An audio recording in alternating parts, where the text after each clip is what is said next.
Bonjour à tous, dans cette vidéo je viens vous présenter un ordinateur de chez Miniforum qu'ils viennent de nous faire parvenir. Cet ordinateur c'est le GD90, il fait partie de la gamme Godlix.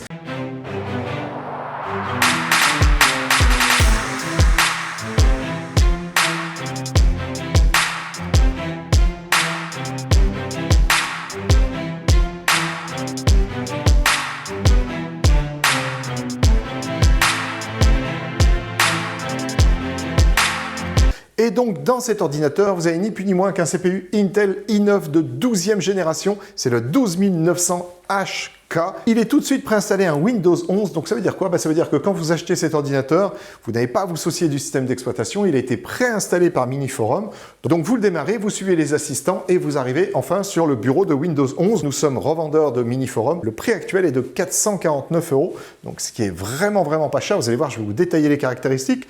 Déjà, vous avez un CPU i9 de 12e génération, mais qu'un CPU i9. Et pour 449 €, vous avez non seulement un CPU i9 de 12e génération, le 12900HK, mais en plus, vous avez 32 Go de RAM et 1 Tera de disque en SSD PCI 4. Donc, c'est un prix très agressif. Et très franchement, si vous avez besoin, par exemple, de faire de la bureautique, voire même de démarrer d'ailleurs des projets vidéo, on peut totalement la considérer comme votre première machine qui serait utilisée dans le cadre de faire des montages audio-vidéo, par exemple avec Adobe Premiere, avec DaVinci Resolve, enfin bref, vous voyez, tout type de logiciel de montage vidéo pourrait totalement se satisfaire de la puissance de cet ordinateur parce que dans le CPU i9 12900HK, vous avez 14 cœurs, dont 6 qui sont des cœurs de performance qui vont pouvoir aller en mode Turbo Max à 5 GHz et puis vous en avez 8 qui sont des cœurs efficients qui eux vont pouvoir aller à maximum 3,8 GHz. Allez, avant de vous expliquer un petit peu plus en détail ce qu'il y a à l'intérieur comme caractéristiques, je vous propose déjà de le voir. Alors, hop, le petit cutter, on va décelophaner tranquillement le carton. Et voilà, alors, je me mets bien en dessous de la caméra, vous allez découvrir ce qui se cache à l'intérieur. Vous avez déjà tout de suite, dans son écrin, on va dire, l'ordinateur Godlix. Regardez un petit peu déjà comme c'est bien emballé. Franchement, c'est un chouette emballage. Vous avez même une petite protection pour protéger le plastique du PC. Donc c'est plutôt sympa. Alors bon, nous on va l'enlever un petit peu, hop là, rapidement.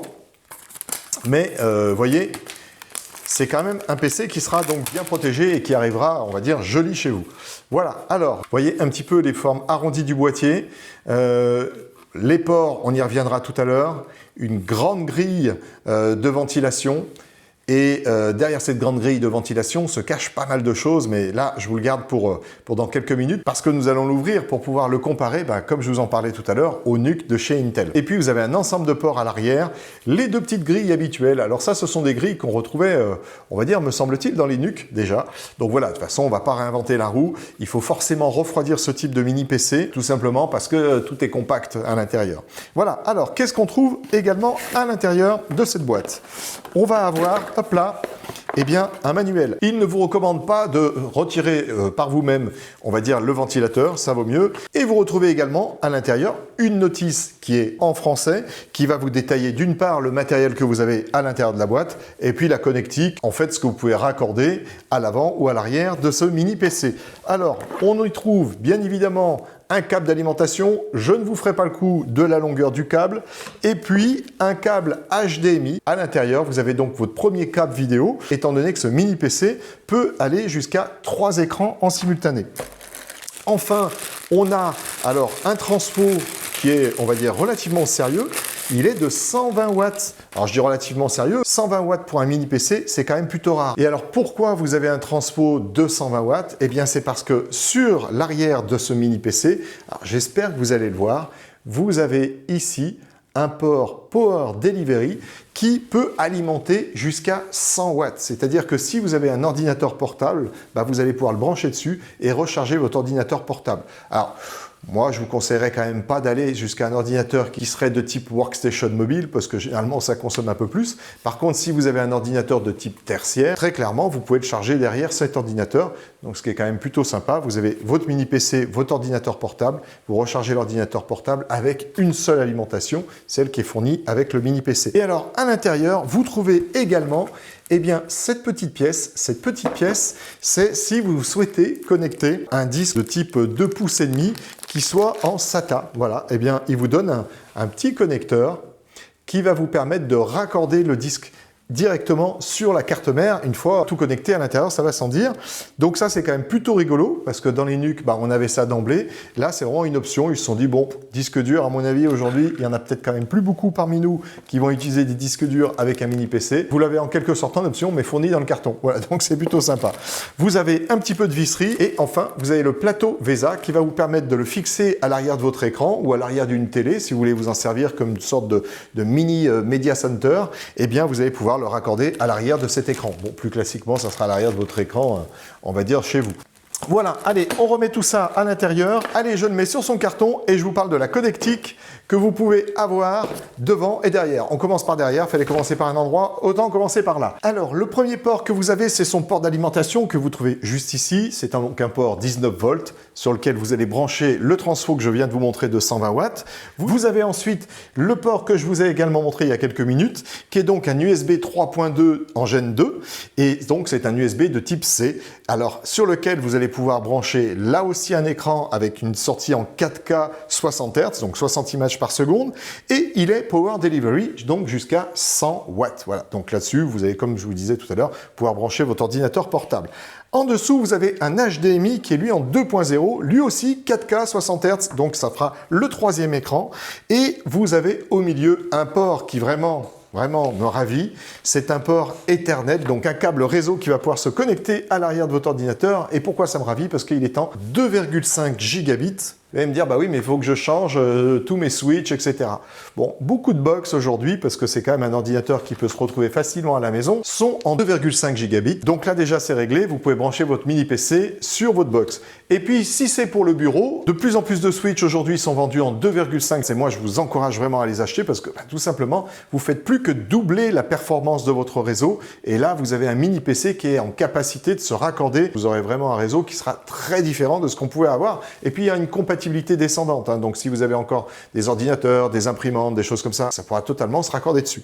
Alors, juste à sa droite, vous avez un DisplayPort 1.4 qui, là également, donc, vous permet de brancher un écran 4K. Donc, ça vous fait bien 3 sorties écran. Vous avez donc l'USB Type C que vous trouvez au-dessus du port HDMI. Donc, le port HDMI. Et puis, enfin, vous avez un DisplayPort en 1.4. Ça vous fait bien 3 sorties pour des écrans jusqu'en 4K, mais dans ce cas-là, ça sera du 60 images secondes, du 60 Hz. Vous avez ensuite 2 ports USB 2 que vous retrouvez donc à droite. Ces 2 ports USB 2, bon, supposons que vous n'ayez pas de clavier sans fil, je reviens sur l'aspect sans fil d'ici quelques minutes, eh bien, vous pourriez raccorder un clavier, une souris à l'arrière, et là, vous monopolisez des ports, on va dire, qui sont vraiment pas des ports très performants, parce que ce sont donc des ports USB 2. Et alors maintenant, je vous propose de voir l'autre côté de l'ordinateur. Et alors, le premier petit trou que vous pouvez trouver juste ici, c'est assez surprenant, je vous l'avoue, c'est en fait un petit trou pour faire un clear CMOS. Vous voyez, si vous voulez effacer le BIOS de l'ordinateur, eh bien, vous prenez un petit trombone, vous appuyez dessus et vous effacez le BIOS de votre ordinateur. Vous avez juste à droite un bouton Power, le bouton Power qui va vous servir bien évidemment à démarrer votre ordinateur. Et puis enfin, vous avez un port jack, un port combo jack, donc micro casque.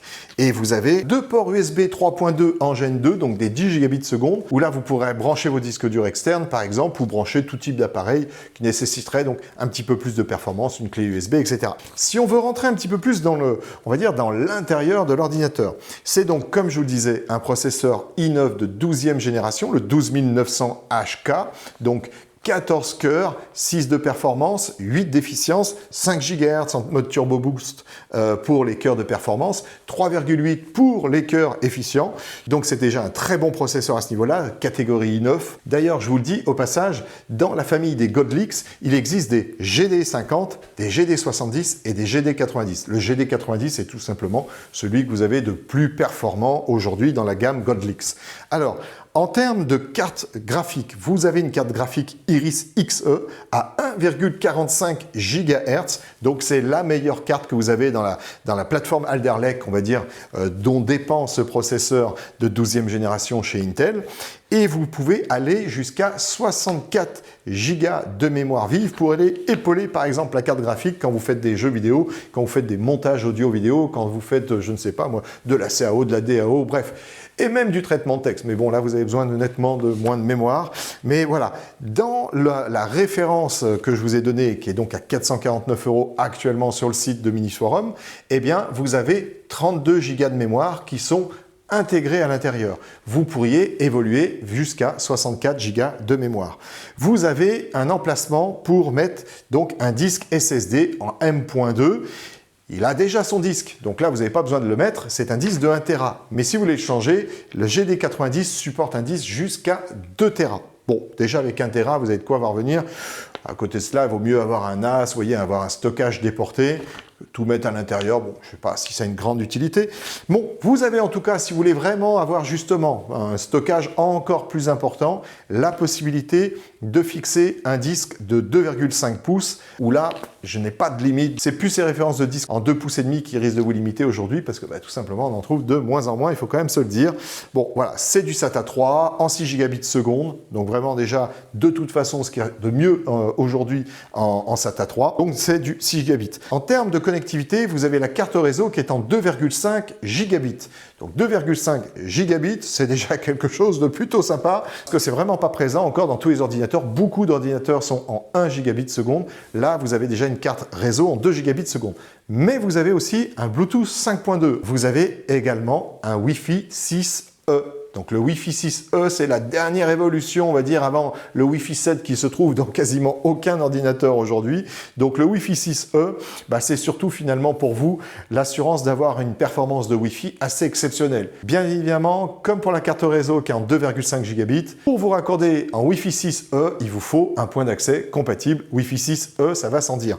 Mais quand vous êtes en Wi-Fi 6E, il faut quand même savoir que vous bénéficiez d'un Wi-Fi qui est une sorte d'autoroute, mais complètement libre, tout simplement parce qu'il n'y a pas beaucoup aujourd'hui de périphériques qui sont en Wi-Fi 6E.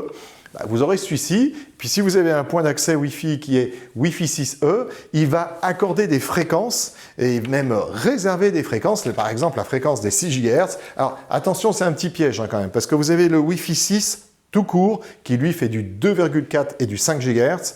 Le Wi-Fi 6E fait du 2,4, du 5, mais surtout du 6. Et du 6 dans un spectre qui lui est donc totalement réservé. Il n'y a que, on va dire, les Wi-Fi 6E qui peuvent se retrouver dans la fréquence des 6 GHz. Et vous avez jusqu'à 7 fréquences, on va dire, disponibles de discussion. Alors, ce qui vous fait des débits théoriques assez forts et assez, on va dire, peut-être même farfelu, parce que dans la théorie, on pourrait même aller jusqu'à 11 gigabits seconde. Bon, dans la pratique, ça ne sera jamais le cas, mais vous avez un débit qui va jusqu'à 1,8 gigabits seconde. C'est quand même pas mal, parce que vous êtes à 2,5 en filaire, jusqu'à 1,8 en sans fil. Bon, vous avez un Wi-Fi qui carbure quand même. Voilà. Alors, rappelez-vous, il faut votre point d'accès qui soit également Wi-Fi 6E. Voilà. Donc ça, c'est quand même plutôt sympa. Les ports, je vous les ai donnés tout à l'heure. Vous avez un Windows 11 qui est intégré à l'intérieur, donc vous n'avez même pas à vous soucier d'aller acheter un Windows. Le Windows est déjà packagé, préinstallé dedans. C'est-à-dire vous appuyez sur le bouton marche et hop, vous avez votre Windows qui commence à s'enclencher. Vous laissez suivre par les assistants et vous arrivez tranquillement sur votre bureau Windows. Donc ça, c'est cool. En termes de dimension, vous avez, on va dire, un cube de 12,7 par 12,7. Et en termes d'épaisseur, on va dire, ou de hauteur, il fait 5,7. Mais alors vraiment, quand on le prend au niveau de ses pieds, juste ici, il fait 5,7. Donc, c'est un ordinateur qui est relativement compact. Cela étant, relativement compact, mais plus épais et plus large qu'un NUC qu'on avait avant chez Intel. Et de mémoire, un NUC devait faire quelque chose comme 4 et quelques en hauteur, et puis on devait être sur 11,5, on va dire, de côté. Donc voilà, légèrement plus grand. C'est pas plus mal parce que les NUC avaient parfois tendance un peu à chauffer. Bon, là, c'est clair qu'il y a quand même des grilles. Je vous laisse regarder un petit peu les grilles. Il y en a, pas là, mais là, oui, là vous en avez 2 en haut, et puis vous en avez une très grande ici. Voilà. Donc, il y a quand même beaucoup de grilles qui vont vous permettre d'avoir une ventilation déjà naturelle. Et donc, le fait qu'il soit un petit peu plus grand qu'un NUC, bien évidemment, la ventilation naturelle de ce mini PC ne s'en retrouvera qu'améliorée. Alors, le fait d'avoir des pieds en caoutchouc juste en dessous du mini PC, bien évidemment, ça participe au fait que ce PC est très silencieux. Vous avez seulement 40 43 décibels quand il tourne à plein régime. Donc seulement 43 décibels, je peux dire que c'est quand même plutôt agréable. Ça vous permet tout simplement de le mettre dans un open space, de le mettre dans votre chambre, de le mettre n'importe où, et à peu près être certain qu'il ne va pas vous réveiller au milieu de la nuit. Enfin, ou alors vous l'éteignez au milieu de la nuit dans une chambre, c'est peut-être mieux. Mais voilà, seulement 43 dB. On va regarder un petit peu à quoi il ressemble à l'intérieur. Pour l'ouvrir, il faut enlever les petits pieds qui sont en dessous, qui sont collés, vous voyez, avec une sorte de glu. Ah, je vous ai donc enlevé les 4 pieds. Là maintenant, il faut aller chercher un tournevis cruciforme et puis on va aller dévisser tout ça. Alors, le tournevis cruciforme, clac, et on ouvre tout ça. Voilà, alors maintenant, normalement, on exerce une légère petite pression de ce côté-ci et ça va nous permettre de retirer le dessous, on va dire, de l'ordinateur.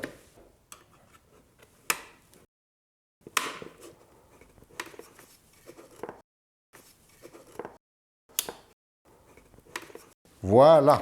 Donc là maintenant, il faut aller déquiller cette partie-ci. Déquiller, je ne suis pas certain du verbe, hein, mais vous cherchez sur Internet. Voilà. Donc, on va essayer de ne pas perdre les vis. Et alors, juste en dessous, là, on peut y voir les 2 inserts qui vont tout simplement être utilisés pour fixer le support VESA derrière, puis enfin fixer l'ensemble derrière votre écran, que ce soit un écran de télé, que ce soit un écran d'ordinateur, peu importe. En tout cas, voilà, c'est ici que ça va se fixer. Donc voilà. En termes d'intégration, c'est quand même plutôt sympa. Vous retrouvez ici les 2 barrettes mémoire DDR4. D'ailleurs, je ne vous l'ai même pas dit, DDR4 3200 MHz. Donc vraiment de la très très bonne DDR4. Vous avez juste ici la base du petit connecteur que je vous ai montré tout à l'heure, là, vous savez, avec la petite fiche qui est ici, vous le branchez là-dedans, et puis après, en dessous du boîtier, eh bien, vous avez l'emplacement là pour brancher, ou plutôt monter votre disque dur, et les petites vis qui étaient fournies, je vous les ai montrées tout à l'heure. Donc, hop, vous mettez ici le disque dur, vous avez le petit connecteur que dans ce cas-là viendra se connecter sur le bord, alors ce sera d'ailleurs plutôt ici, et puis eh bien, lui, vous allez pouvoir le connecter là. Et vous pouvez donc brancher un disque dur en 2,5 pouces. Bon, voilà, maintenant, est-ce qu'il y en a beaucoup parmi vous qui le feront? Sachez que c'est possible. Vous avez là, eh bien, le disque d'1 Tera SSD en M.2, donc c'est du 2280. Vous avez la carte Wi-Fi 6 qui se trouve juste ici. Alors, c'est la carte Wi-Fi 6 et Bluetooth, hein, généralement, elles font les deux. Et vous avez la pile du BIOS qui se trouve juste là. Alors après, voilà, on trouve différents types de connectiques. Il y a ce petit connecteur là, vous voyez, je ne sais pas à quoi sert cette petite base de connecteur, mais ça doit être pour connecter une extension éventuellement. Voilà, c'était donc pour vous montrer l'intérieur du mini PC. C'est très très propre, très bien organisé. Et alors, un port que je ne vous ai pas donné tout à l'heure, c'est la petite fente qu'on va appeler la fente Kensington, qui vous permet de brancher un câble de sécurité et d'éviter qu'on vous le pique au milieu de votre open space, en tout cas là où sera ce mini PC GD90. Ce mini PC va être utilisé par un de nos développeurs. On a un de nos développeurs qui a un ordinateur qui commence à être un petit peu vieillissant. Bon, c'est un CPU de 8e génération, vous avouerez que c'est quand même pas top top. Bon, maintenant, pour faire du dev, vous savez, on n'utilise pas forcément toujours des ordinateurs très performants. Là, on va avoir la possibilité d'utiliser un processeur 12e génération en i9. Donc ça, c'est quand même plutôt sympa. Voilà. Alors, il ne me reste plus qu'à le remonter. À vous remercier d'avoir vu cette vidéo. Si vous avez des questions, vous les posez en commentaire. Si vous voulez acheter ce mini PC, le GD90, vous avez un lien affilié qui se trouve dans le descriptif de cette vidéo. Donc, n'hésitez pas à cliquer dessus. Si vous avez les moindres questions, encore une fois, vous pouvez nous les poser. Vous pouvez aussi les poser au support technique de Miniforum. Vous avez un petit chat qui vous permet directement de discuter avec des techniciens de chez Miniforum. Voilà. Merci d'avoir suivi cette vidéo. Je vous dis à très très bientôt pour une présentation d'un autre ordinateur de chez Miniforum. Normalement, on devrait bientôt faire paraître la présentation du MS-01. Alors là, c'est l'artillerie lourde, c'est les mini workstations de chez Miniforum. Allez, je vous remercie d'avoir suivi celle-ci. Je vous dis à très bientôt. Prenez soin de vous. Ouais. Why not, hein? Why? Why, why? Why, why? Why, why, why? Why, why, why, why, why, why, why?